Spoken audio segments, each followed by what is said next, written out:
Struktur dan fungsi sel. Ditanyakan pada soal, pasangan nama organel dan fungsinya yang benar yaitu option A. Membran sel, respirasi.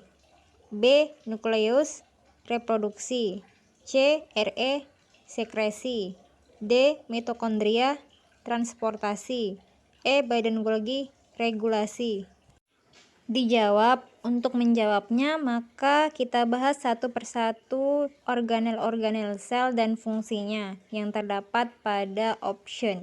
Yang pertama, membran sel. Membran sel merupakan pembatas sel dengan lingkungan yang berfungsi untuk pengatur transportasi zat yang keluar dan masuk dalam sel. Kemudian yang kedua yaitu nukleus. Nukleus merupakan inti sel yang berfungsi sebagai pusat pengendali kegiatan sel termasuk reproduksi sel. Kemudian Re atau retikulum endoplasma berfungsi sebagai transportasi zat di dalam sel.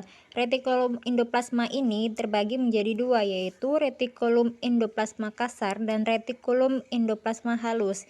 Yang keempat yaitu mitokondria. Mitokondria merupakan organel sel yang berfungsi sebagai tempat respirasi di dalam sel untuk menghasilkan energi yang dapat digunakan sebagai aktivitas hari-hari pada sel tersebut. Kemudian yang kelima yaitu badan Golgi, merupakan organel sel yang berfungsi sebagai ekskresi dan sekresi. Ekskresi yaitu pengeluaran sisa metabolisme, sedangkan sekresi merupakan pengeluaran zat yang masih dapat digunakan oleh tubuh.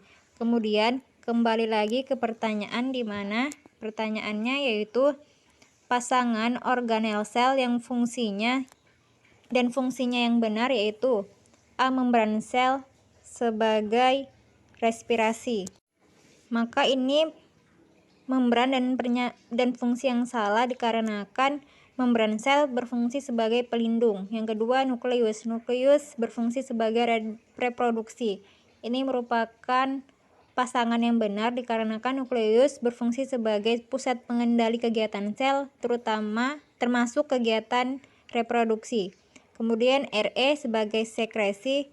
Ini pernyataan salah karena Re berfungsi sebagai transportasi zat di dalam sel. Kemudian mitokondria sebagai transportasi. Ini juga pasangan yang salah dikarenakan mitokondria berfungsi sebagai tempat respirasi. Badan Golgi berfungsi sebagai regulasi, juga pasangan yang salah dikarenakan badan Golgi berfungsi sebagai ekskresi dan sekresi. Maka kesimpulannya jawaban terdapat pada option B yaitu nukleus berfungsi sebagai reproduksi.